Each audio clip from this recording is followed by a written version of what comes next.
welcome back to Page to Picture, the podcast where books come to life on screen and in conversation. I am your host, Kim. And I am Tiff, and today we are joined by not one, but two authors. This is very exciting for us. Joining us today is Natalie Wright, a lifelong sci-fi and fantasy nerd turned author. She's the mind behind Season of the Dragon, named a top 10 indie epic fantasy, as well as award-winning HALF series and Emily's House, which has racked over 2 million reads on Wattpad. Tiff is a Wattpad fanatic, so her mouth was dropped when she saw that. Old school. I love Wattpad. She loves it. When she's not writing epic tales of magic and misfits, she's speaking at major conferences. So we are very excited to have Natalie Wright here with us today. Thank you. Hello. Yes, we are so excited. And we are also joined by Robyn Dabney, an award-winning author, copy editor, and outdoor adventurer. Her latest novel, The Ascenditure, was praised by Publishers Weekly and Kirkus and just took home a bronze medal for the Reader's Favorite Awards, which congratulations. Oh my God. And when she's not writing or editing, you'll find her co-hosting the Tipsy Nerds Book Club podcast or Scaling Mountains. But we are so excited to have you here as well, Robyn. I'm excited to be here as well. Yes, ladies, please say hi to our listeners. If we missed anything, if you want to add into your introduction, this is your time. We are honestly excited to have both of you guys here today. Yes. We're both excited to be here. Yes, and hello, listeners. Thanks for taking the time to sit here and listen to us babble for a little while. Yeah. Yap about books. That's what we Yes. love. That's what we're all here for. Yes, we all have that in common. Literally. Real quick, so the Wattpad situation, okay, I just have to mention, I never knew anything about Wattpad until we started this podcast last year, and Tiff was like, let me school you on what Wattpad is. That is like I had to go crazy. into detail about what Wattpad was. It was like a hidden thing for me. Like, I was like, no one will ever know. And our first episode out in the open, I was like, I love Wattpad. Like, this is a safe space that I'm going to tell it to the world. So I had to explain to Kim, you can get fan fiction, original stories. You can get, like, there's so much stuff on Wattpad. It's, like, ridiculous. And I love every minute of it. Well, it's crazy. My journey with Wattpad is a whole completely different. I mean, that's a whole story, but suffice it to say, I mean, that was like a 2011, 2012 journey for me. Mm-hmm. Yeah. And it kind of took off there. And yeah, I my love it. I first have book, to which is a explore hot mess, frankly. I mean, I kind of like, I'm like, can I rewrite it? But I don't know. It has heart, I guess. You know what I mean? So it's just all heart. Yeah. Not great writing, but all heart. And some of it might be cringe at this point, but you know. I feel like that was the era too. The 2011, 2012 era for Wattpad was like popping. Like everyone was there. And yeah, it's amazing. I love it. I'm a fan. But I'll have like my name on something or someone will see that cover and they're like, wait a minute, you're that author? Because they read it when they were in high school or middle school. You know what I mean? When they were doing like, their I stayed era. up till 3 And I'm like, a.m. on yep, a school that's night me. reading this. But don't hold that story against me. No, but I have like people that I meet that know me from the old Wattpad days. So. She's like, that I was love an it. era. That was a whole journey. But it's still up there. My Yeah. story's still there and it's still free and people can still go read it if they're I interested. forgot, Tiff, we should read it. I'm gonna read it because I love Wattpad. Like, I regularly I don't go on Wattpad as much anymore. I'm like, and I've moved on to like AO3 and like actual like other like writings and stuff. But sometimes I'll go on a Wattpad and read those original stories because those hit different. They're so good. They're like pure and raw and yeah, just like I straight feel like from the emotion in the writing is so much It's different. like unfiltered. Yeah. yes. You're gonna have this so huge good. jump in readers again on this On this story. Wattpad, You were yeah. like, please don't read it. Now you're gonna have this like 3 million reads on this Wattpad story. The funny So thing many. about Emily's House is Emily's House is the little sister of Season of the Dragon. So it's I like love it. thematically, and I basically keep telling the same story over and over because I only have really 3 points I want to make, and I just tell them Yeah. hopefully better ways. But like, if someone read Season of the Dragon, they went back and they were interested in that, they would see the thread, see the seeds of what I'm selling here and how I'm evolving it and changing and growing as a writer. But yeah, Yeah, that's a whole other thing. Everyone, we have to I love jump it. on and read it. You have to read. We all have to read it collectively together. I love it so much. Meet in a year for another episode where it's just talking about Emily's house, Natalie Wright's story on Wattpad. Yeah, literally.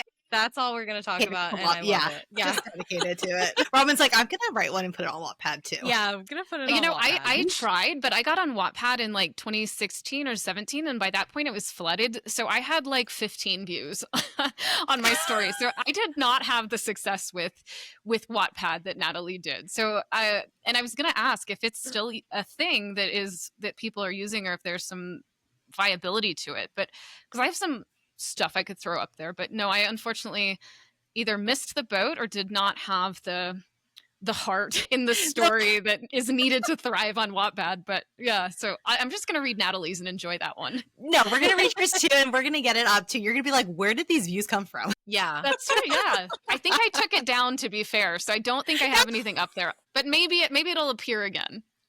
It just magically It appears might later on magically tonight. It just yeah. comes up. Right. I'm being cool about it, but I'm really like, please read my stuff. Yeah. She's like, if you do, you do. If don't, that's okay. But like, Yeah, most you should. do. Yeah, you should. Please do. read it. Exactly. I love it so much. Oh, so now that we got Wattpad out of the way, Yeah. Okay. Sorry. That's done with. let us ask you both. So we believe that every author has an origin story. So we want to know what sparked yours and what inspired you both to start writing. Whoever Do you wants to wanna go go first. first? It's yeah. Anyone? Robyn, do you want to jump in? I guess whoever doesn't need as much thinking time.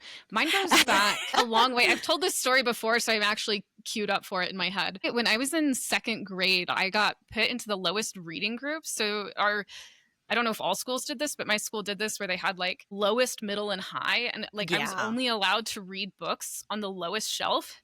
And I'm a very competitive person. So that really like ticked me off. And instead of being discouraged, I was like, I'm going to read everything. So I read everything from the low shelf and I graduated to the upper shelf. And then I was like, wait, I really like this. Like, I like reading, I like stories. And my teachers that year also had us writing a lot of stories. And so I wrote all of these silly little, and I still have them. They're wonderful. They're in like construction paper, stories Oh about like my monsters. God. And they were all dedicated to my best friend, Adrian. We laugh now when we read these. But I have this amazing collection of stories that was fostered for me when I was like 7 or 8 by these teachers who really pushed me to read and to write more. And at that point, I kind of wrote the rest of my life, like really bad stuff, like that angsty poetry in high school and Mhm. really bad Taylor Swift knockoffs in college. And then finally in my attempt at whatever went on Wattpad. And then I did publish my first book then in 2016. But for me, it started when I was 7 or 8 with some teachers who were just like, you are going to love reading and you are going to write a lot. And it worked for me. God, I love love that. Natalie, what about you? She's like, mine's not that like that. Mine is a little different. So I have always been a sci-fi fan, and I would say that comic books were actually the first thing I read a lot of. I was a girl, and I grew up in an era and with a conservative family that girls weren't allowed to read comic books. Mhm. We had to read Nancy Drew and Judy Blume and stuff, Yeah. which is fine. Yeah. But that just wasn't. So I would sit with my older brother. He'd let me read his comic books. I was allowed to touch some of them because he had a collection. And so my first love actually was comic books. But I was always a writer. I wrote all kinds of stories, won some awards for writing, wrote in high school, etc. And then I went to college and law school, and then I stopped doing anything creative, really. And so then fast forward many years, and I had a baby, and it was like creative, energy Juicy, just surrounded that. all And around, I yeah. felt all this creative energy, and I started painting and doing other things, and a story kind of just like came to me. And I wasn't a writer at that time, but I was like, well, where does this go? And just the curiosity of it, I wrote Emily's House. I just wrote a novel. I didn't just write a novel. It took me like 3 years, 4 years. She's like, I just wrote it. I It's did, whatever. right, no, I just wrote it out and just like, there we are. Let's let it be. Right. And it's a really weird kind of thing where I've got this past and this present, and Mhm. it's sci-fi and it's fantasy and it's magic and it's just all this stuff. And it's kind of a very classic first book where it's like everything you ever wanted to say. I think goes you're into the very blender. excited about just like thrown into one book. Yeah. Right. It's like, and you just like, crap it out, and there it is. But and then I just kept going. I just kept writing, and I was working. I was being a lawyer, and I was writing. Mhm. And yeah, so, and, started to like get recognition and win awards. I'm like, well, maybe I should keep doing this. Oh my God. So Yeah. did you stop being a lawyer and you're just like a full-time author now? I am. I mean, I wrote my first 5 or 6 novels. I was practicing law at the same time, but yeah, now I'm early retired. Yeah. And, I this is what I do full time. Yeah. Oh, I love that so much. I love that. That's like the dream. Yeah. Like I want to quit my day job, please, and just like do this and just do this podcast Yeah. permanently. Yeah.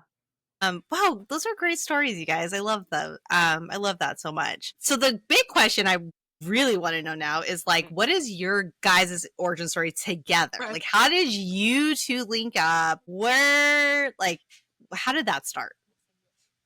Robyn, I would say there's a Comic-Con and some men involved, but not in the way that y'all thinking. I was just gonna say, Get your dirty little minds out of second the that cover. there was a It's not Comic-Con and some men. Yes, that is true. And it was in El Paso, Texas. I love it. That's We all You you take it know. away, Natalie, and I will add in some extra details for the juice. Yeah. We were on a panel at a Comic-Con. We didn't know each other, never met each other, and with several people. Robyn, if I recall right, there were 2 men and another woman. 2 men and 3 women, yes. Yeah. And as is very common, the dudes just would not shut that. Took over, try to take up. You know, Mhm. it was like none of us could get a word in edgewise. And they were just kind of like just rambling on. And at some point, I recall I kind of sat back in my chair and Robyn sat back in her chair and we just kind of like had eye contact. You know what I mean? Yeah. And it was like, that's it. We were like, Did we just become best friends? And Yeah. it was like Like, it's exactly just a that moment. understanding. My God, I love that. Yeah, and then it was that. It's like we spoke that between our eyeballs. We were like, oh my God, this happens every time we're on a panel. There's 5 people. Everybody takes maybe 30 seconds to answer because you're conscientious of the other panelists. Right. And these guys went on for like 5 or 6 minutes per question. And I think our faces must have both just shared the same like BTF. And that was enough to bond us for Yeah. life. Oh my God. I love that so much, actually, Yeah. because And then I think we saw each other at a few other Comic-Cons. We were both kind of doing the circuit in the Southwest for a while. And then Natalie reached out to me maybe in end of 2018 or so and was like, hey, I really want to start this podcast where we talk about sci-fi and fantasy books. Do you want to co-host with me? And I said, absolutely. And then we were doing an episode a week, and we just both realized how much fun we have together. And so now, I don't know, for the last 6 or 7 years, I can't do math, I do words, we've been just absolutely like critical to each other's well-being, or at least like, Oh my God. from my perspective. She's like, I don't know about you, Natalie, but that's how I feel. yeah, right. Oh my God, that's beautiful. Right. Or sisters from another mother. Yeah. I love that. Yep. Oh my gosh. So Yeah. then that's the Tipsy Nerds book club podcast that you guys did or do? Is it still Yeah. Go. Well, we're on an indefinite hiatus for various reasons. Mhm. And if we do come back, we'll probably take the tipsy part out of it for various reasons. But it was fun. Like the premise was that we would pick a sci-fi or fantasy book. We would create a drink for the book that was themed to it. And we would drink that cocktail while we were podcasting. And then if we had a guest, we would invite them to have the cocktail or some kind of beverage. So yeah. And again, weird, like sometimes it's just serendipity. We've had guests like Hugh Howey and Martha Wells and Oh my Oh, wow. God. other folks on the podcast. Sometimes they drink, sometimes they don't. But yeah, and it was great fun. But That was like amazing. you all know it's a lot of freaking work too. So, Yeah. it's just priority wise Yeah. with both of us having books that we keep releasing books, and it's like that It's takes hard. And then you're trying to read other books too in like a certain time frame. Like right. for us, we're reading books and then we're also watching the movie or TV show because we're trying to compare it. And that alone takes like a lot of time. Right. So Exactly. yeah, no, I completely understand. Tiff always asks me like, when are we taking our break? When is our vacation? Like, I know. when are we done with the season 2? Like, It's I was not that like, I "Sing, don't I want swear." to, but a break would be so nice. Right. You're like, I love this content. And most people, when they're taking a break, they're sitting down and like reading a sci-fi fantasy book or watching a movie. But once you make it a job, at some point you're just like, oh my God, not another word. I can't consume another piece of media. Like, and I Yeah. think we got to that point because we were also trying to watch any kind of TV show or film. And then we're also writing and editing our own books. And after editing a book or writing for a few hours every day and then reading something else, you were just like, I can't look at another word again for the Yeah. rest of the day. Yeah, no, we completely understand. For those who are in the podcast world and who do it on books or like movies and show, like we all can agree together, like it can take over your life. And to the point where like I have books that like personal books that I do want to read, and I just like don't have the time to read the actual books I want to read because we're reading it for like the podcast, other books. So we're waiting for our break, but it's coming. It's coming, Tiff. We're gonna take our It'll vacations. happen. Yeah, fingers crossed. As today, I like triple booked our interviews on a Book Saturday. interviews It's today and for tomorrow, and I was like, when She's is like, this it happens. Okay, so talking about books, let's get into both of your guys' books.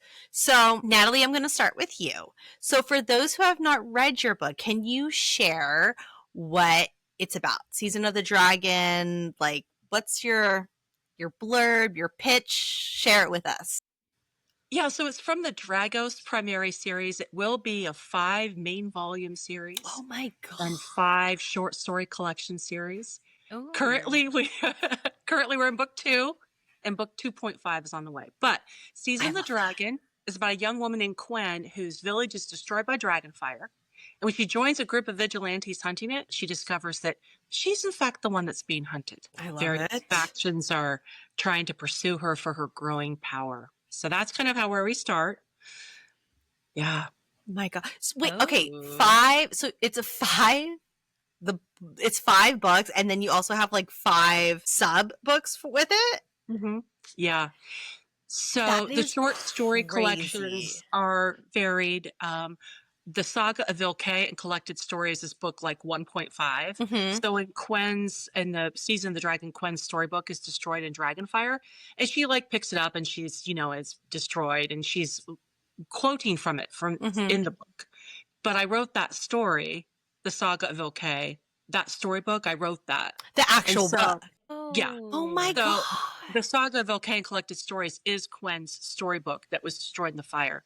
And so I've recreated it for the reader so they can read the stories is of Quen Brilliant. and her love brother that would have so read much. when they were children. These are the lore and the legends that they grew up with. Maybe like the Grimm's fairy tales in a way of Yes. I her or love like that. the Harry Potter. Yeah, like in Harry Potter, I have so many like I obviously have all the Harry Potter books, but then like the little story, there's like little books that's like the stories within the book. I love that so much. And then It's right now I'm brilliant. working on the Sigil 5 is the next. It's 2.5 will be the Sigil 5 in Collected Stories. It's different. This is more like backstory. I'm writing a fun heist, which I've never written before. I'm super excited to set a heist in my fantasy world where we have Nice. assassins and other people doing the heist. Yeah. Which it's again, there's some of these are things that like I've written that don't end up in the main book Right. or their backstory. And so then I pull them out. Some of them are from a long time ago, like, 2018, 2019, 2020, when I was developing. And then I pull those ideas out and I'm like, okay, we'll now develop it. So anyway, yeah, it's fun. So it's lots of lore, lots of side quests. And then so readers then have something between the main volumes to tie them over. That is amazing. Tiff knows I love a good like novella, little collection, side stories. Like I'm always really asking does. authors for those because I just love them. I love reading them. Yeah, I love getting more information, but it's not like a whole, like it's not a whole book, but it's just like that little that you just need to like right, get little you. bite size. Yeah. Oh, I love that so much. It's such a great way to get your readers to be like immersed in your world too, by like giving them those short stories that just get you more connected with these characters in that world. I love it. Right. I believe in writing a more tight epic fantasy. So, for example, when I read maybe like Game of Thrones, and I'm like skipping over 5 pages of him Mhm. describing sigils Yeah. and all the colors and all the battlements stuff. Yeah. Some people love that. If you do, good on you. But that bores me. So I try to not do that. You know Yeah. what I mean? I'm the It same doesn't mean that I way. didn't write that. It doesn't mean that I don't know that. It just Yeah. I don't feel that I need to say all that.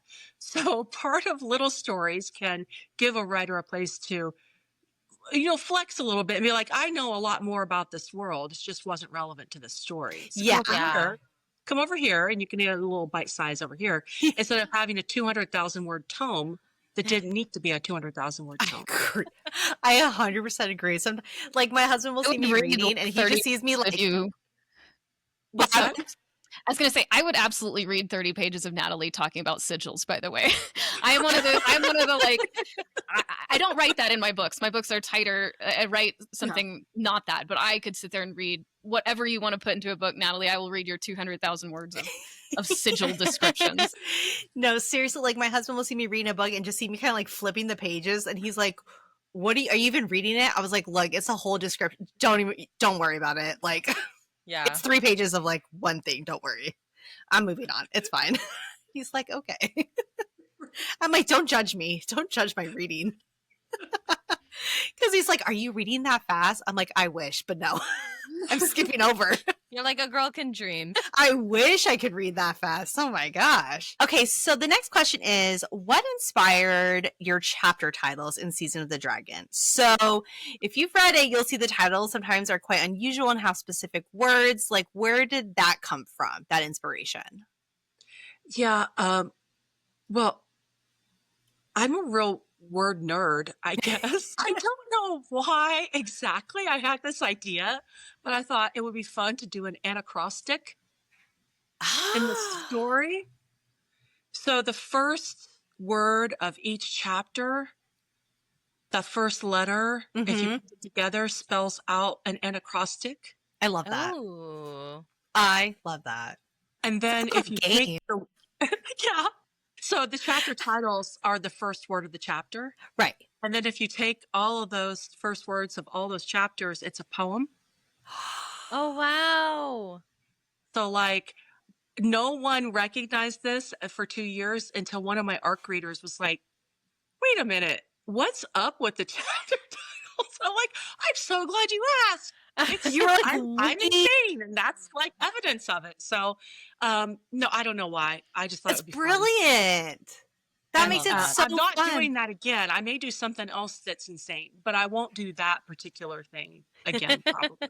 That Although I is have so thought fun. about me. She's like, each one is going to be different, a different kind of That's game. why some of the words are unusual. I love that idea. I'm a I love a fan. little game in there. I like that. Natalie, oh my gosh. Hide stuff in plain sight. Those are the best. Yeah. And then when you That's catch fun. it and you're like, I know what this is, like the satisfaction of knowing what it is like Right. even better. Yeah. I'm gonna, I'm like, a big read believer in Easter eggs and hiding them. Yeah. I'm going to like read through books, and now I'm going to like overthink people's titles. It's like not even anything. It's nothing like that at all. I'll like make it, and it's just nothing at all. I ruined it forever. No, it's wait a Or you've minute. made it more fun. You know, maybe people will find things that authors like subconsciously did, or maybe they'll Yeah. listen to this and start putting it in. Because I'm sitting here, I'm like, oh, how could I be more fun? Yeah. That is fun. Yeah, I'm gonna like take the next book, try to do it, and like I'm gonna look like a crazy person. It's like gonna be on my wall. I'm gonna be like, it's actually the every third letter of something. They're like, Kim, you've gone crazy. I'm like, okay. You're like, that's not. Play the You're like, clock. Okay, so let's share some questions from fans that they are wanting answers to, okay? So one fan said her favorite character is, and please tell me if I get the name wrong, Pelagia? Pelagia.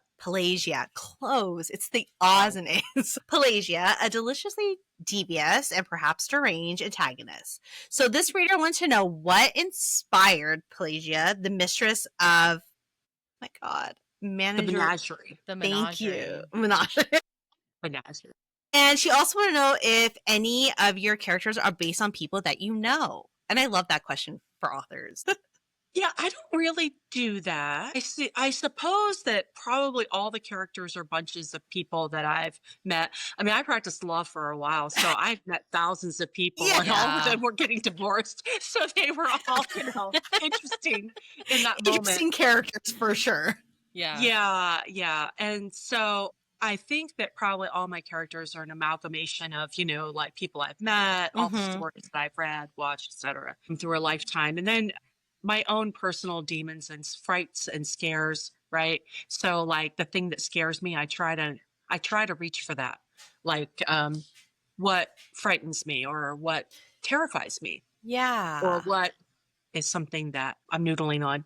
But Pelagia, I don't know why, but this line came to me just out of the blue that it was about a woman who was wearing other animal skins. Oh. Now, we do that all the time because people wear Right. leather and fur, but it was the idea that she was walking around in life wearing other creatures' skins. Mhm. And I thought, well, that's interesting. Who are you? Come on in. Yeah. Let's Let's have a talk. Let's conversation. chat. Yeah. And so that's what started her. And she's got a very big, long story that you only get the really kind of a little bit of in Season of the Dragon. But we might see more of her Expand. in the future. She's like, maybe. Don't hold me to it, but maybe. Yeah, yeah. And she is the keeper of Nevi, the snow tiger, which he's a companion animal Yeah. that, again, has a bigger story Oh my gosh. than we see in book one. Real quick, because I have another question from a fan, but I gotta know, because where do you come up with the names?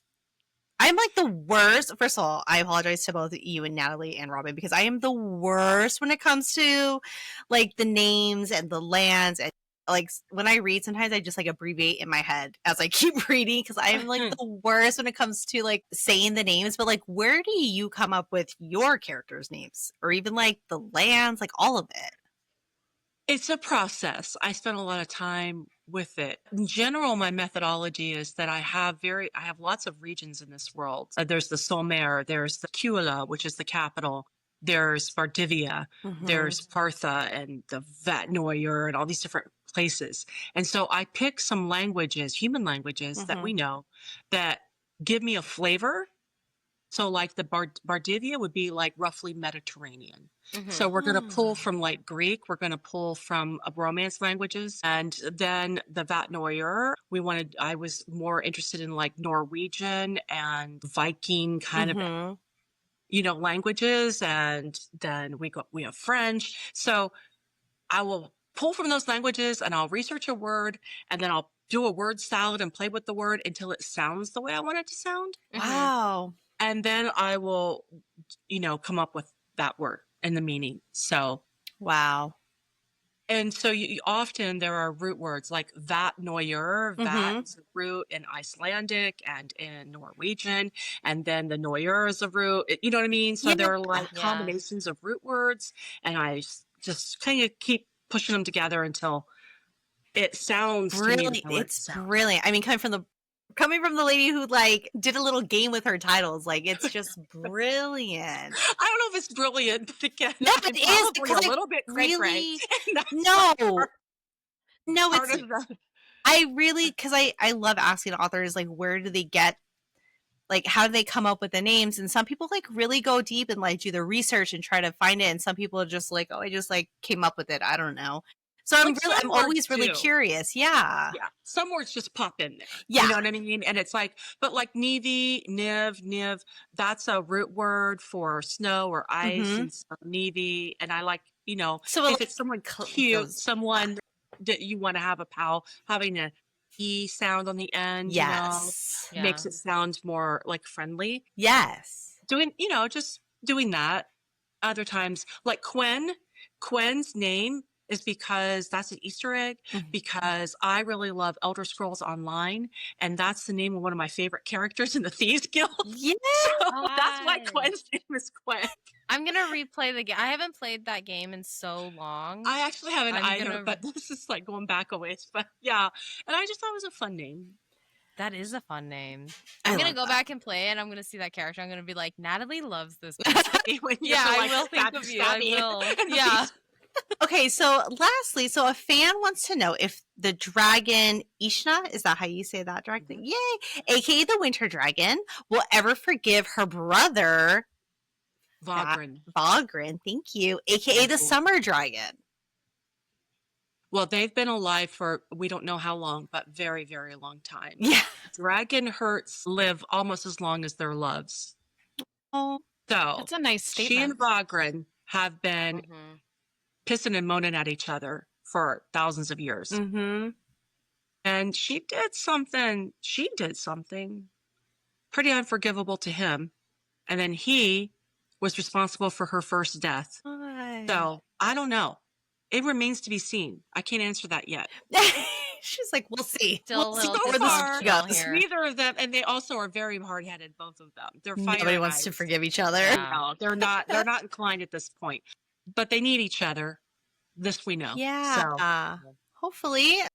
hopefully crossed. they can make peace. We'll see. We'll see. Oh my gosh, I love it. I'm so excited for you. I'm excited. This is such an exciting journey than just all the books that you have coming. It's very, very exciting, Natalie. Thank I you. have to say. And I think the writing is beautiful and it's truly brilliant. I don't even know another word I could use. I think your brain is brilliant. It's amazing. My brain is something. I don't know what it is. But I'm sharing it with the world. But- People can't be, I mean, Yeah. I think it's amazing. Thank you for sharing all that Well, information. thank you. All right, Robyn. She's like, It's our it's me." turn.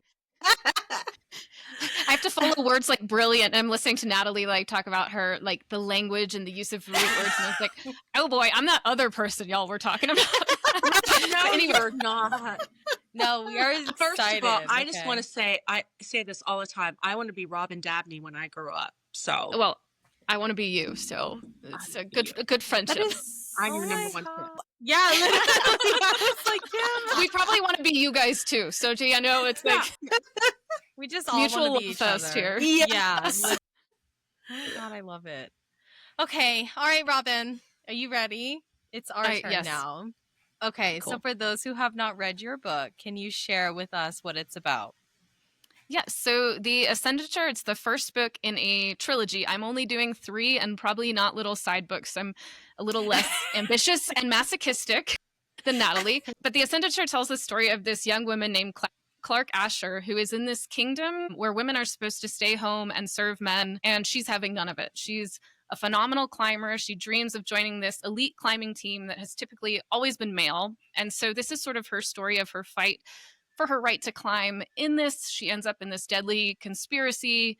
People start dying. She's being framed and blamed for it. And she realizes she's not just fighting for her right to climb and the rights of other people, but also for her life. So it's a bit of a fantasy feminist thriller. If I have to do the log line for it, I just say, what do I say? Fantasy feminist climbing story. I love that. Me too. I love that so much. The second I book love comes a strong out December FMC. 2nd, and then the third book I just turned in the edits to my editor 2 weeks ago. So I don't have a date yet, but it's finished, so I won't leave you guys hanging for anyone who reads it. Oh my gosh, I love it. I love a good strong FMC too, because I Yeah. was telling Kim the other day that I'm kind of over the stories of the female main characters where it's if the guy comes and the guy will save you and stuff, and I'm like, no, I want the girl to have her own ambition, and I want her to Mhm. want to do her own thing and work at it and get it done, so this is good. I love it. I have some So- good male side characters, but nobody saves Clark Asher. Yeah. They treat her well, but she is definitely the person in the book who is saving people. There's a lot of teamwork. It's not just her, and it's lots of people as part of this. But I also had that feeling where I was I just want a woman to kick ass, and not because I've made her a caricature, but because that is who she is in the world. Yeah. Yeah. I love that so much. Me too. So the Ascenditure blends mountaineering realism with feminist rebellion. So what sparked the idea to fuse climbing with a political struggle for women's rights and fantasy? Yeah, so I I have always, every story I've written has been a result of me feeling like frustrated or down or confused about something in the world. My first series came about after post like 9/11 and how we ended up treating people in this country who were different from us. And I had this big frustration. And so I tackled that in my series, this like lack of empathy I felt was happening in the world. And so with this, I started writing this kind of back in 2016, 2017, when you had the Me Too movement coming out and all of these big different movements for different people's rights. And so I wanted to, because I'm incapable of writing something that isn't mildly political, take this story that was this fight for equality. But I also grew up in the 90s watching movies like Vertical Limit and The Mummy. Yes. It's fun. And I was like, and I'm also a climber and an outdoors person. And climbing is often in fantasy. Like, I mean, just a moment where somebody scales an ice cliff or they climb a castle wall. But I was like, I've never seen fantasy or climbing or kind of an extreme sport as like one of the driving plot forces in a story. So I was like, it was equal parts. I am very passionate about this topic and I feel this need to explore it for myself and for other people. And I want to feel like I'm watching like Vertical Limit or The Rock. And, That's exactly what I was thinking about. Yes. It was like, I need some like Sylvester Stallone meets something that actually is meaningful.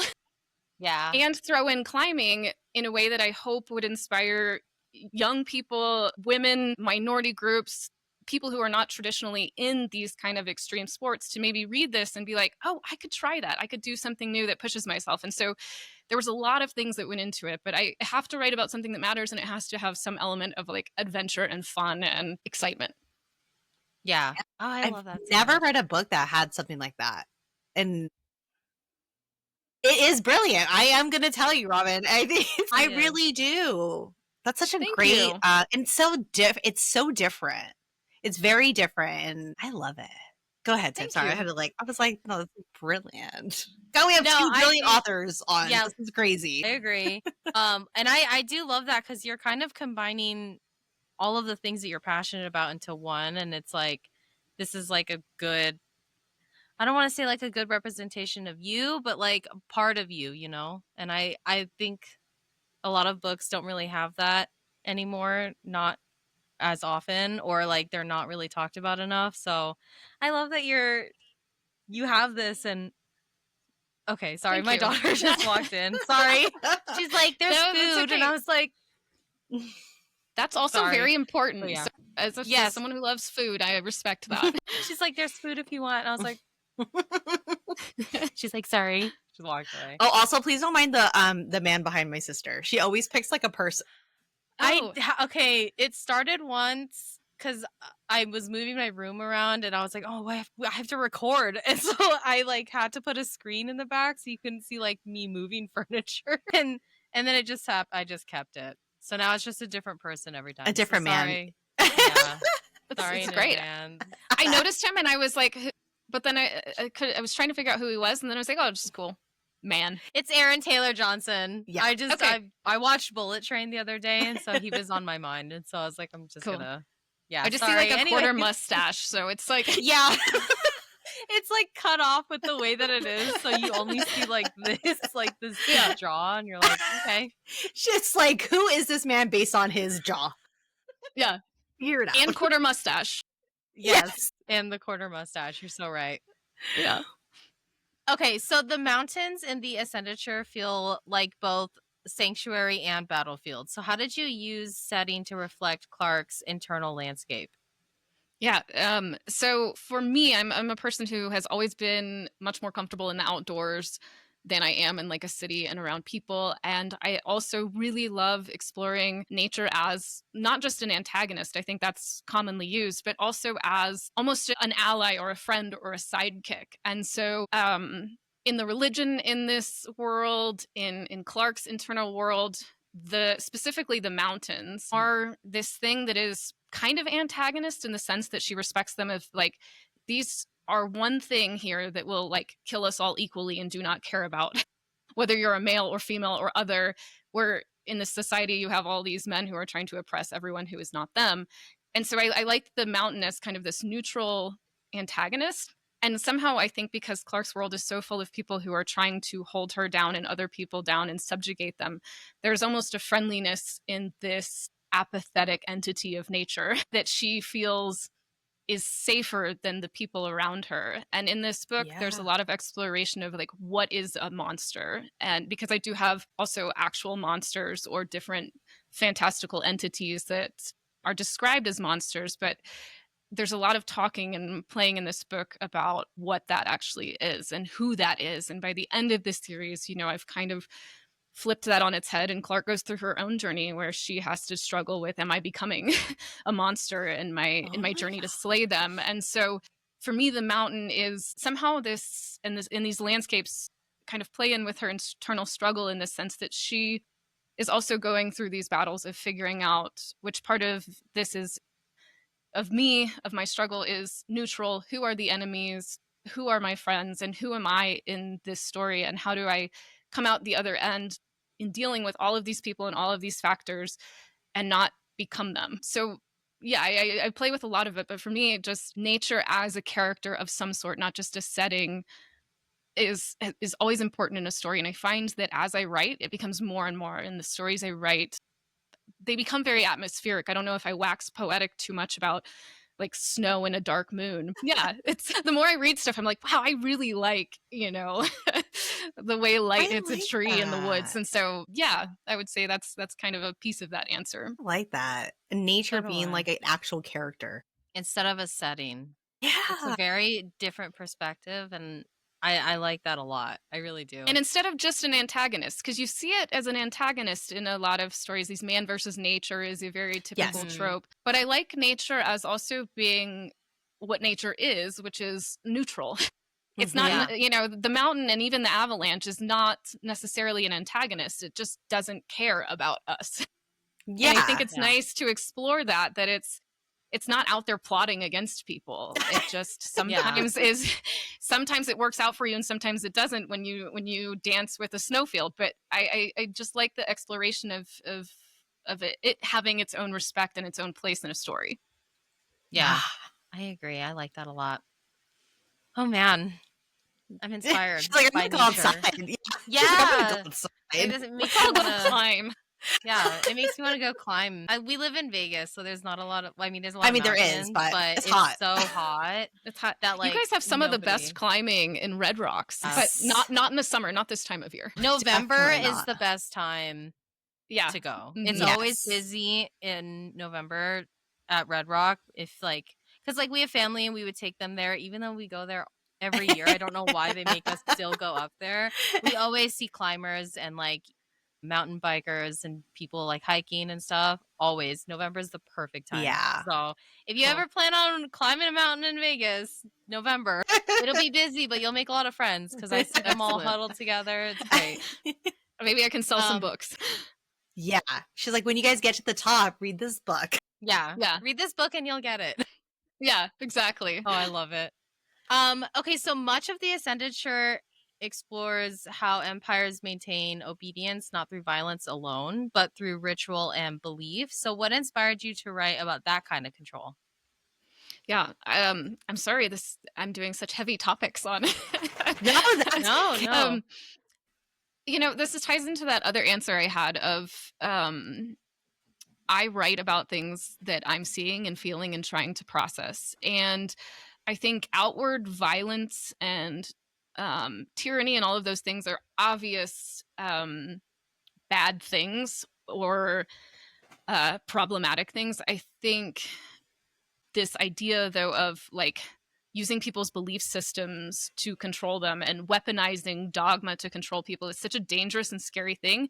And it has always terrified me, whether it's religion, politics, health and nutrition, exercise. I'm always skeptical of someone with a dogma who's like, it has to be this way Mhm. or you're wrong. My little hairs on my neck go up when people Yeah. speak like that or live in that space. I live in such a gray space. And so I think that's always a piece of what I write also is playing with this idea. Because in my first series, as well as this one, I have a lot where I play with religion and politics and people using people's beliefs, using the religion, using the political system, using how it's always been to control people. And so it's clearly something that maybe the thing, Natalie was saying she's got these 3 storylines she writes and she keeps recycling them. And I kind of keep doing the same thing with this whole concept of dogma and using people's belief systems to control and hurt other people.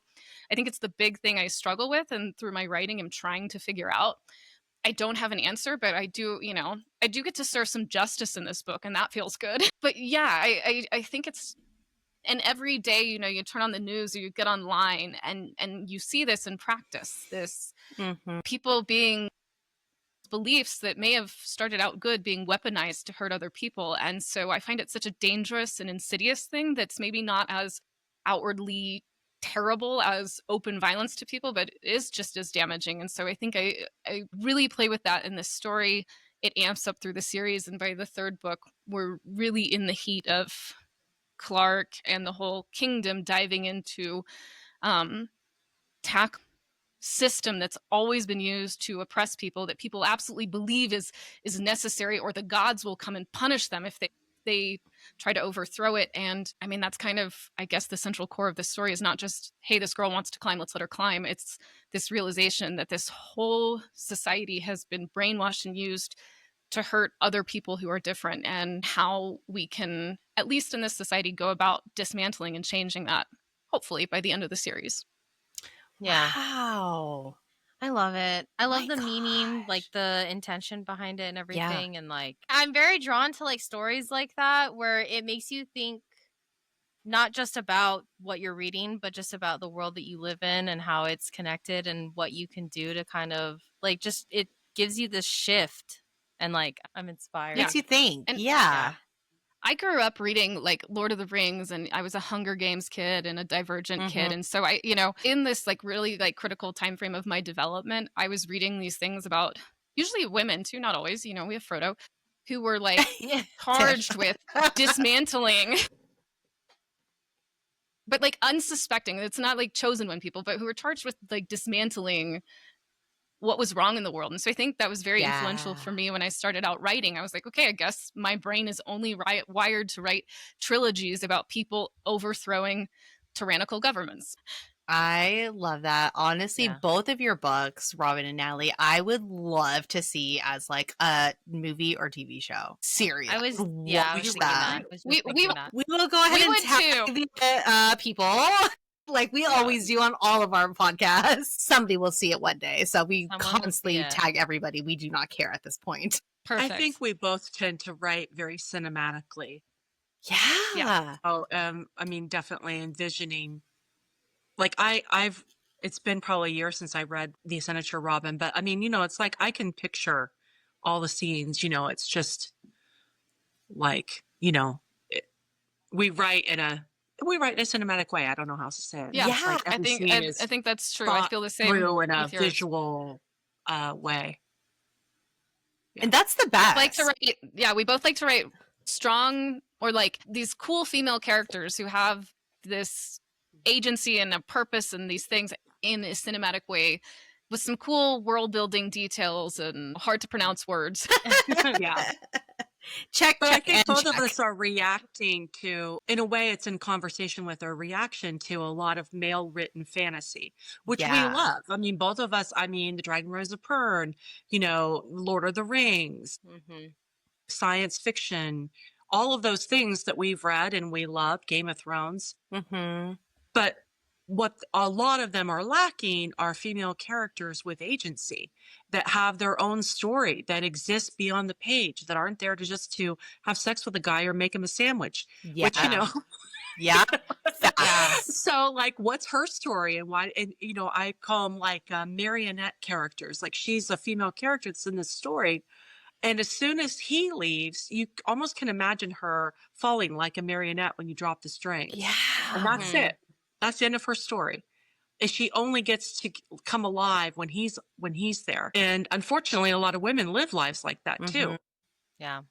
So Robyn and I, is one of the ways in which we bond is our strong commitment to writing stories with male characters that aren't going to abuse and mistreat women, but be like clock each other. You're like, no, we're not a respectful partner to them.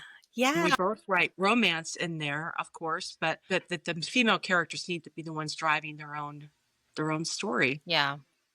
And we're Yeah. here for it. Yes.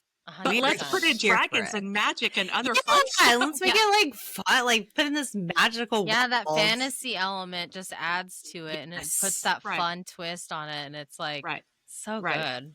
Right. Oh my gosh. I'm so happy to While have you're- both of you while guys you're on here. Dismantling the patriarchy, you know. Yeah, let's Yeah. make it fun. Let's have a little magic Yeah. in it too. Throw some dragons in there, climb some mountains. Let's get it. Yeah, that's Absolutely. right. I honestly I get would be like, I feel like I could do anything after reading them.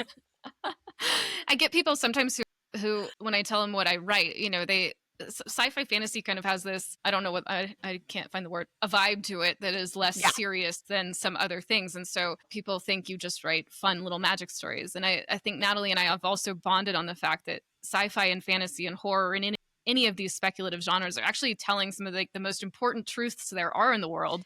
Yeah. They're just told in a way that is either more fun or scarier or sexier or heavier, or it just it Mhm. adds such an incredible way to give detail to things that are actually very serious and very real. But maybe you want to like do it in a fun way or an action way or something. I don't know. To me, it expands the ability to talk about serious topics. It's not just a way to brush them aside. Yeah, because if you have a serious topic, people are not going to want to hear it. To be real, like they're going to be like, "No, I don't want to. It's too sensitive. I don't want to talk about it." But if you throw in these extra things, they're learning about it without really realizing it until they get to the end, and they're like, "Holy crap! Like Yeah. this Yeah. is insane." I mean, I think all of our favorite stories, from Marvel stories to, you know, Game of Thrones to the Divergent to Hunger Games to these fantasy worlds allow us to, when you create another world other than ours, secondary world fantasy, you're not stuck with all of the baggage of our human history. Yeah. So I don't have to get historical facts right. I don't have to worry about that. I can go in there and get in my own playground that Yeah. I've created and explore. And then I think Robyn and I both also write stories that can be enjoyed on two different levels. If you want to, you know, read the escapist, you know what I mean? You can read it on an escapist level where you don't have to, just come along for the ride. Yeah. Yeah. Just jump in and ride along on the dragon with me. But if you want to, you know, it's going to hit you on a subconscious level too. But if you want to, you can slow it down a little bit and think about it. And there's also those other layers that are built into the story. Yeah. So good. Okay, so let's get to some personal reflections, you guys. So Yeah. what advice would you both, and I think this is key because honestly, and I know for Tiff, because she is also a writer, you guys are like top tier right now. Like probably one of our best interviews, truly. You both are amazing. So Thank you. what advice would you give to other writers, people just starting off and they don't really know where to begin, or just any advice to anyone who wants to write? Natalie, do you want to start? Sure. Well, I would say, first of all, just write. Just write. Just do Yeah. it. Like, don't judge yourself. This is really hard because I think more than ever, we're in a place of comparison all the time. And I went through a really dark writer period there for a few years between these two series that I wrote, where I think I was really killing my writing spirit through comparison. And there's always someone that's writing better than you. There's always someone that's selling more books than you. I mean, unless you happen to be Sarah J. Maas right now. Yeah. You know what I mean? Right? And like, there's always someone that's doing something that you feel like, oh. So you have to start from the very get-go of just telling that judge in yourself to just go to get the fuck out of there. Yeah. Go to hell. You know, that person, no. And you have to write without judgment and just write. You don't know what the story is till you've written it. So the only way out is through. You got to write the story, and that does never go away. I'm, you know, on book 9. It's just people that have written book 30, book 50. You never know what it is till you're at the end. So don't worry about it. It will probably be crap. No, first drafts, that's what they're for. Write it through and don't give up. The difference between me and someone who wrote that first book and put it in a drawer is that I didn't ask permission. and I don't give a fuck. I'm going to do Mhm. it because I Yeah. want to do it. And Yeah. I don't ask permission, and I just keep going. Despite setbacks, I just keep going. I'm a little Terminator. I Yeah. love it. That's what you have to do. You have to be tenacious as fuck, and you just Mhm. have to keep writing because your soul requires it, and put out your work. And yeah, so the less fucks you give, the easier it will be. And that's the quote. I love that. And And that that's is the quote. Love that. Robyn's like, okay, let me see. What's my quote? Yeah. I'm like, what can I add to such a perfect statement? Yeah, everything Natalie said, and then I have just two pieces to add that were helpful to me. And mine was when I wrote my first book, I was absolutely delusional, and I think in your first book, it's important to be delusional. So I thought it was the best thing that anyone had ever written, and that I would have a movie deal in like 3 months after it was done, and I like dead set believed it. I was like, I'm going to retire at 24. I don't remember how old I was when I started writing. And that got me through it. That gave me so much energy to knock out this book, edit it, start querying agents. That whole process is a whole other story. And then I think that delusion is absolutely important for a first book. But then you have to do an immediate pivot and manage your expectations. But don't manage your expectations until you're finished with the first book, I would say. So give zero fucks.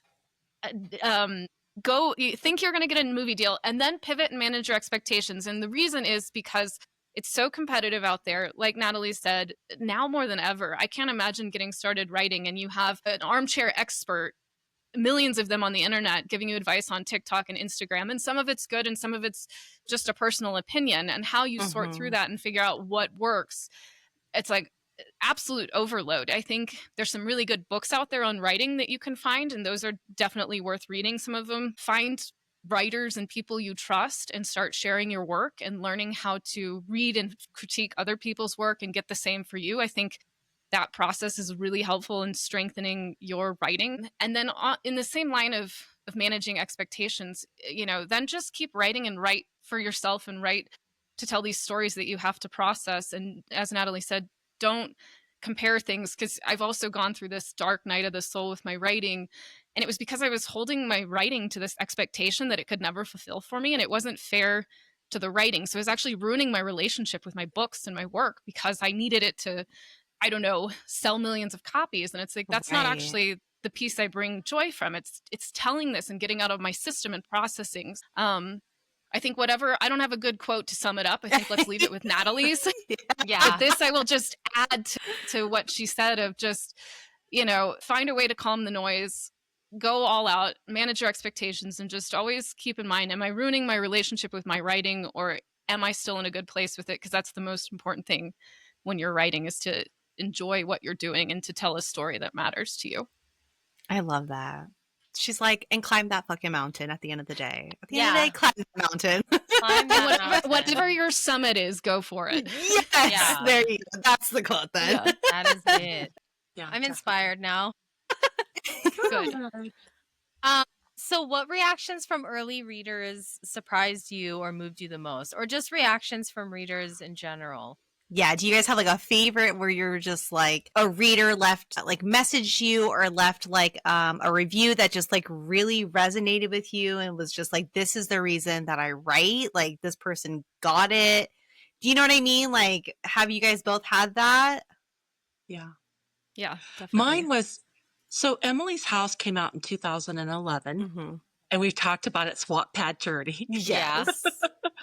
And then the half series, and then the last book in the half series came out in 2017. And then lots of things happened, didn't happen, blah, blah, blah, back and forth. But then Season of the Dragon was published in March of 2023. Mm-hmm. And so given that 7 years had gone by, I had zero expectation. I was like, if I sell 100 copies of this girl, I'll be really happy. I just really had zero expectation.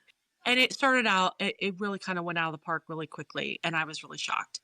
But a bookstore actually reached out to me to come in to do a signing at Barnes & Noble. And so I was there, and I had a line lined up, queued up. And I cannot tell you how much this was very surprising to me. I had no idea. So there was a gal that kind of hung to the back of this queue, and she seemed very shy. She waited till everybody else was gone. She came up, and she was very introverted. And she said, "I want to tell you something." And I said, "Oh, okay, what?" She says, "Well, she loved Emily's House. She read it when she was in middle school, and she liked it. And she said, I always wanted to name my main character, or name my child after Emily.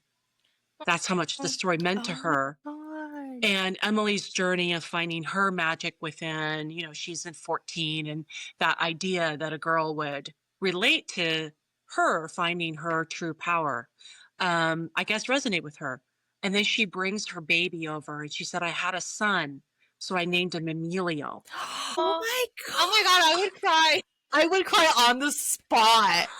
But here's the thing. I was so in shock. I was like, did she just say? I mean, like, I probably was so completely inappropriately underwhelmed because I was in shock. I was like, what? But no, I mean, it was really cool and everything. And I signed the book and we talked. She asked me some questions about Season of the Dragon. And then she moved away. And I looked at my husband and said, did she just say what I thought she said? He goes, yeah. He's like, what the? So lots of other readers have said really wonderful things to me over the years, but that one, I'd always hoped for someone to cosplay one of my characters. I'm like, okay, I think that beats it. That'd be I think That's a win. Yeah. So Oh my Yeah. that was very God. moving. And that right there, just, sometimes you're waiting for that validation to come through, and you can get awards, you can get reviews. But if a reader says that story meant something to them, and there's this story that I've probably made $100 from because it's been free for you know what I mean? It's not the money. Yeah. It's that it moved her. And so that I dine on that all the time when I need something to pull out, to remind me that what we do matters.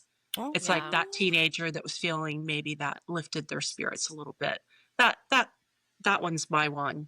Yeah. my God. I would have lost. I would have cried. Even if I was like I know, I standing would have been behind her crying. listening to the story, I'd be like, what? Cry. As a bystander standing there just listening to the conversation. It was really surreal, but cool. But super Oh my cool. God. That's amazing. Yeah, it is. Robyn, she's like, I don't have Yep. anybody. I know. I do actually have a cool story. I have a lot that came to me after this series, and it's a similar thing like with Natalie, where I've had a lot of people who are like, "Oh, this was so much fun. I enjoyed it," and that's great. But I've had a couple where I was like, "This is the person I wrote this for," and I got an email from a woman she's a reader. She lives in the U.S., but she's originally from Iran. And in my story, pink is a very important color. Initially, the men use pink they always assign the women to have to use pink, and it's used as a color to demean them. And Clark takes this color then, and kind of pink becomes the symbol of the revolution, whether it's in these necklaces or these ribbons. And so pink is a very important color. And I have this woman from Iran message me, and she said, I was absolutely moved by this story because when I was 16, I was wearing this pink raincoat on the streets of Tehran, and I was actually arrested for what I was wearing. And she was like, I read this book, and she was like, thank you for writing it, because she was like, this resonated with me so much because I understand Clark's story. I feel like you're telling my story with how you're telling Clark's story. And I've had a couple of those. And for me, I love when people enjoy this. I love when people have fun with it and they're like, oh, I can't wait for the next one. But when someone contacts me and is like, thank you for seeing my story in this story, I'm just like, I never need to make another dollar. This is why I write. Like, Yeah. because that's why you do it, is to, it's great when people love it. But when you find that person who is like, I am the person you wrote this for, you're just, I don't know, your whole body like sparks with this. Yes, like I did write this for you, and thank you for resonating together with me on this thing that is such a, I don't know, personal thing to me and to you. Yeah. Oh my gosh. Oh my God. I'm not crying. You're crying. I guess I'm all like, oh my God. Wow. I know. Oh my I held it in while I was God. telling the story, because when I read that email, I just was like, Oh my Yeah, I would be God. bawling Yes. for days. If I read that email, just days crying. Wow. I love that. yeah. That's such good. Okay. Okay. So let me take a moment. Sorry, Okay, so y'all. now you're good. Natalie and Robyn, the big questions. What is next for you both? I know you guys both have your books, but are you guys going, any more like interviews, any panels? I know you guys said you guys met through like Comic-Con. Like, what do you guys have in store? What is going on in the future for you guys? What can we look out for? Well, my next release will be probably in March of 2026, the Sigil 5 and Collected Stories. And then we'll be looking for the Summer Dragon, Book 3 and the Dragos Primary to arrive in the spring of 2027. In the meantime, I always go to Tucson Festival of Books, LA Times Festival of Books. I will be at TusCon on panels there and at Mesa Book Festival and various other places. You never know where I'm going to pop up like a whack-a-mole. Honestly, a goal for Tiff and I to go to the LA Times Festival. Like, I want to go so bad. Is like our I'm gonna goal. give you, that is fun, but I'm telling you, if you want to go to one that's even better, come to Please. Tucson. Do it. Tiff, It's we have cheaper to. I'm stay. down. It's in Do the March. road trip. You should do both. Yeah. But the Tucson Festival is every bit as fabulous. I'm down. If you're down, I'll go. Let's take this podcast But on I the don't road. need- Let's do a I little will like be at fun both, trip. so in either place. But shout out for my hometown. I've been to Miami, Texas, LA, and Tucson, and various other things. And the Tucson Book Festival is really well run, really well organized. A Nice. great army of volunteers, and gets fabulous authors to come to it. So you can have a wonderful weekend, great weather, and you won't have to spend $500 a night for a hotel. Yeah, Tiff, we're not even that far. All right, We're you not even far, twisted Tiff. my We're literally And you can far come from see Tucson. yours truly, because I will be there. But yeah. So Yeah. I show up at all kinds of, I SIFWA events and stuff like that. So Fun. I'm around. I'm down to go. And I don't have any events coming up. I actually live in Germany now. I'm in Colorado in my dad's office visiting the US, but I don't get back here so often. So my Comic-Con schedule has unfortunately been a little cramped. But Yeah. my second book, Finding Ramanata, which is the sequel to the Ascenditure, comes out December 2nd. And Mhm. as I said, I just turned in the manuscript for the third book to the editor. I don't have a release date for that, so sometime after in the future. But that series is done. And so actually when I go home in a week, I get to sit down with my little binder of what comes next and pick out a new story to start writing. So I'm actually very excited about that. It will be a standalone because I just need a break from series. But something with cool women doing cool things in a fantasy world is what we can expect. But I don't know exactly what yet. She's like, I don't know, but I know it's coming. There's going to be something. Yeah. Oh, that's so exciting. So do you just have this binder? I know you said a binder. Like, is it, I imagined a literal binder, or is it like you just have this thing with all these ideas and you just kind of pick? Binder sounded really cool. It's Actually, it's not. It's a note. It's a note on my iPhone in the Notes app, and a series of like handwritten notes through like a bunch of different notepads that I don't know where they are, that I have to wrangle and in my head. Yeah. Binder is my term for chaotic, scattered, Organized mess. chaos. Yeah. Yeah. It's Yeah. funny That's because the way I to put it. imagine you pulling out just this huge binder and you just Yeah. open it up and it has scribbles and stuff. And you're like, let's see. That would Which part of my I chaotic mind am I tapping into? kind of like that. Maybe that would actually be good. I've never found a good way to be organized. I'm a very chaotic writer and person who goes Yeah. through life. So maybe if I do get a binder, that would be Just a whole Maybe bunch that's- of just all the I might random do stuff that in there. too. Just maybe a when you binder see full what of comes random- next, it's like I'm getting a binder. Yeah. She's like, I'm going I'm to not going to sort of Comic Con, binder. but yeah. Not going to Comic-Con, but I'm going to Office Depot and I'm going to grab a binder. Yeah. Exactly. Whatever the German Office Depot is, I'm going to go there when I get home. We just add that to the list of procrastination techniques for Yeah. when Yeah. you're avoiding going to the screen because the Yeah, writing is hard. exactly. That sounds good to God. me. Tiff, I'll get you a binder for your birthday. Oh, There- thank you so someone's much. gonna be like, "Why did you give her a binder?" I'm like, "She knows. If you know, you know." If you know, you know. But then And you if have you to don't, decorate the binder. Yeah. You've got to get out the silver and gold gel pens and Yes. colors. You got to have the stickers. oh my God, you're so right. I have. Yeah. I do have a multiple binder stickers with that- all my rejections Not in that I it, would know so- anything about that. Not speaking from experience or anything. Wait, Robyn said she has a binder with all her rejections. I do. You know? But, like, for you're just like motivation. You It's will in my not tell me mom's no. basement, and it is. And then I printed out. It's basically pages and pages of rejections, because this was the story I thought was gonna like win all the awards and get the movie, and I was basically told no for a long time. But then I also printed out like my agent contract when I did get an agent. So it ends on success, but then I didn't continue beyond that. But I did keep them all because I thought it would be a nice thing to look back on someday of like what all goes into this. Yeah. So- Yeah. Yeah. She's At like, "I'll least have keep a it 'cause-" tab in your writing binder where you have like all your ideas, all your All positive of my things, and just- rejections. yeah, because they're kind of fun. Yeah, I agree. I actually like that idea, and I think I will. I was just like, Yeah, I I'll do think I that. will do that. Okay, so this is the part of the podcast where we do a quick this or that fire question. So just don't think, choose the best answer that you feel is you. Okay? I love First answer that comes to mind. Yeah. Okay, so main character with a secret or a main character with a grudge? Secret. Secret. Yeah, we don't like grudges, people.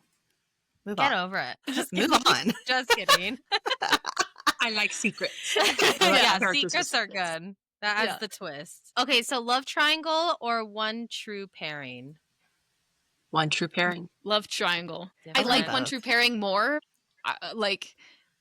I won't lie that I liked the Twilight era love triangle thing that Oh, happened. yeah. Yeah, who didn't though? So I don't relate to love triangles. And then my son was like, but I want to see our true triangle where if there's two guys and a girl, why aren't the guys together? Wouldn't that be Yeah. a true triangle? Yeah, Yes. Like if they're all in love with each other, yes. that's true. which I Well, could that's probably good. get down for. If Oh, they're I two understand. women, right? Yeah. Right. So a true Yes. triangle where everybody's triangulating around Yeah. Yeah. instead I of love like that. it's Not like a really love triangle, vector. It's more of a Yeah. yeah. But anyway, Okay. Yeah. I mean, if it's good, She's like, just "Hold on, I throw have to that get out this there. I don't down." do that, but if Yeah. someone wants to Hold write on. that, I'd be interested in it. Tiff's gonna be like, I'm gonna write that down. So on my next Yeah. story, Yeah. that's what I'm Yeah. gonna do. A true triangle. A true She's like, triangle. this is dedicated to Natalie Wright. I always Yeah. get complicated though, so I probably would have a 5 or a 7 if I'm going to go into All the multiples. triangles I would mixed together and to it would make be like something. it would get very complicated. yeah. It would get we would have a whole sister wife thing going. I don't know. It would get messy quick. It would get Okay. messy very Yeah. quick. So I just stick with one. Just keep it simple, okay? Okay, so a villain redemption arc or a villain that stays evil. I'm into villain redemption arcs. They may or may not redeem, but I like to explore them. I'm gonna say stays evil only because I love a villain redemption arc, but I feel like we've done so much of that. We're in this gray area, and I just miss Sauron, where we just know he's bad from the beginning, and he stays bad, and he's Yeah. defeated. I feel like He's just a we've gone bad too guy. great, and now we accept all kind. Now everybody's kind of bad in the world, and I just want us Yeah. to go back to where we know who the bad guy is, and we Yeah. defeat them. Yes. Agreed. I love it. Okay, slow burn or insta love? Slow burn. Definitely slow burn. We all agree. We all agree on the slow burn. It's about the journey. Yeah. Yep. Adaptation that stays true to the book or bold creative changes. True to the book. And totally okay with bold creative changes when the original source material had a issue.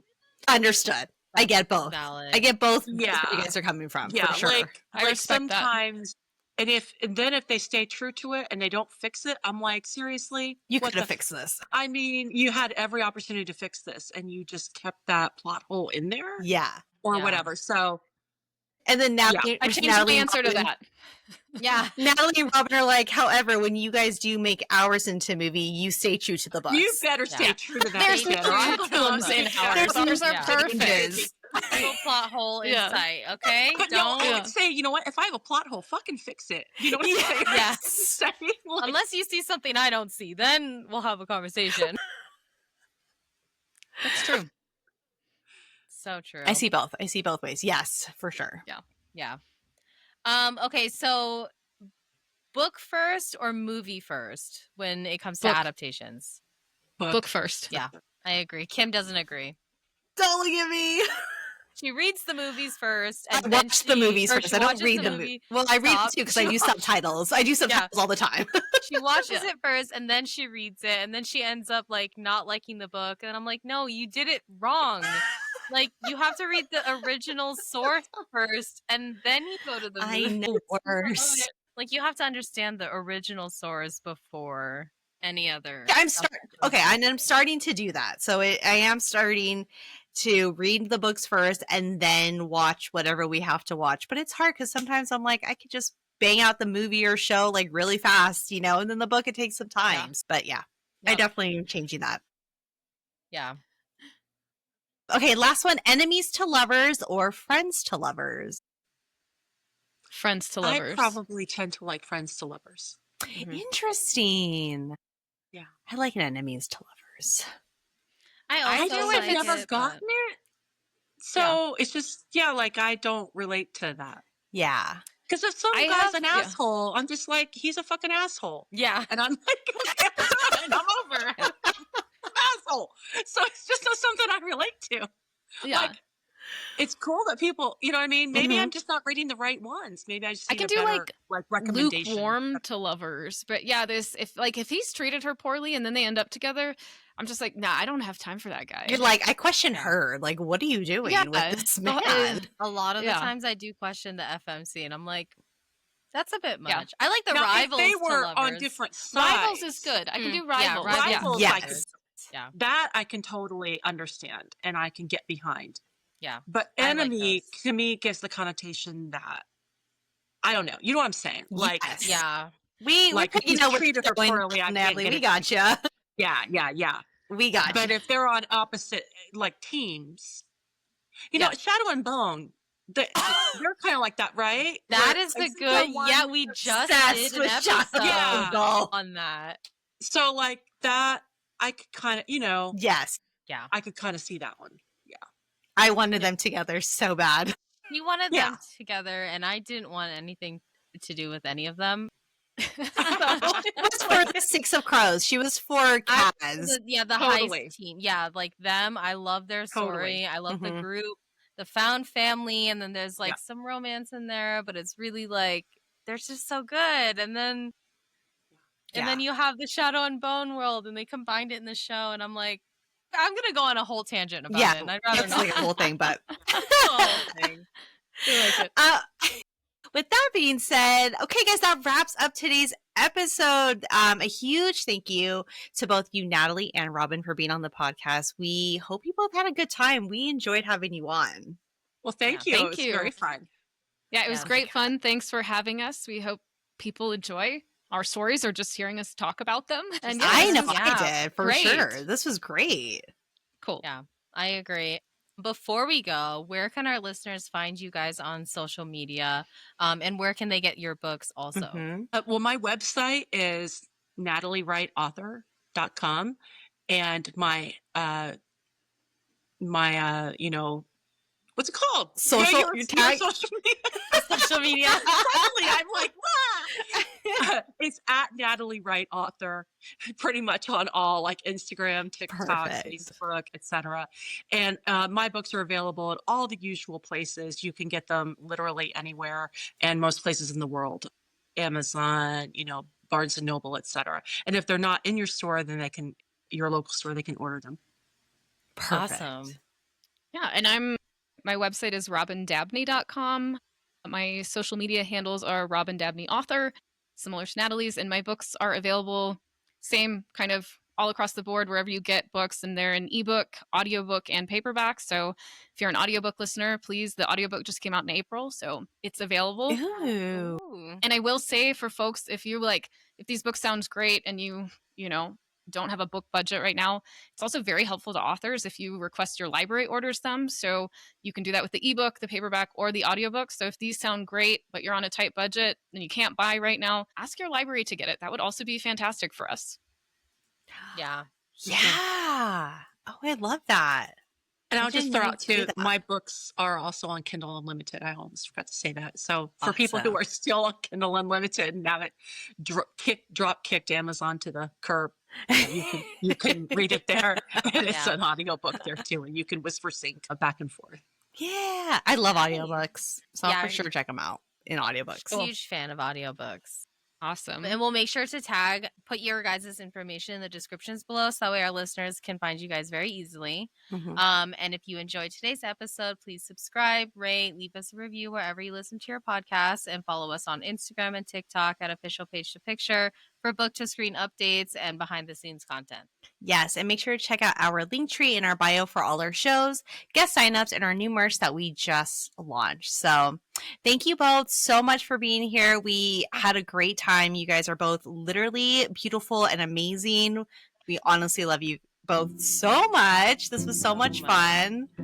Thank you for having us. Yeah, until next time, you guys. Thanks. Bye. Thanks, everyone.